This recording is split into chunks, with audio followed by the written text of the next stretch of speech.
我们每一个人都说我们有如来藏，整个小乘、大乘、密宗、金刚乘都说如来藏，如来藏。如来藏呢，就是在释迦牟尼佛第三串法轮的时候讲解，就是如来藏的情况，就是真正的空性的解释，真正的光明的解释，真正的如来藏的解释，就是释迦牟尼佛第三串法轮的时候所讲的。所以这个是我们就是大体的一个佛教的一个解释。在这个佛教的解释里面，我们这个佛教在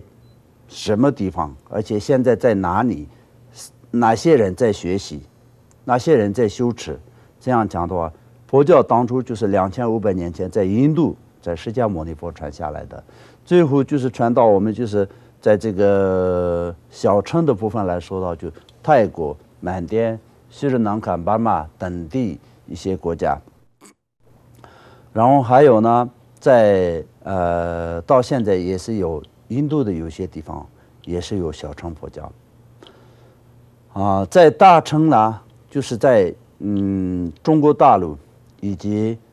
台湾以及日本这些那个汉传佛教就是有大乘佛教了。那么在密宗的金刚乘，那就是在藏传佛教里面。就是密宗的金刚乘，密宗还有那个以及金刚乘。那么因为这样的情况之下，共同的人都是想汉传是显宗的，藏传是密宗的，小乘泰国缅甸这些是小乘的，有这种的想法。这个里面就是很多人有不了解的情况下，针对这个藏传佛教的了解是更加的浅。因为什么？就是藏汉两个民族之间的语言沟通，也是一个非常大的障碍。所以就很多人在这个不了解的情况下，藏传只有密乘，好像并没有显宗这样的一个想法。但是藏传并不是这样，藏传当初莲花生大师以及寂明大师，而且赤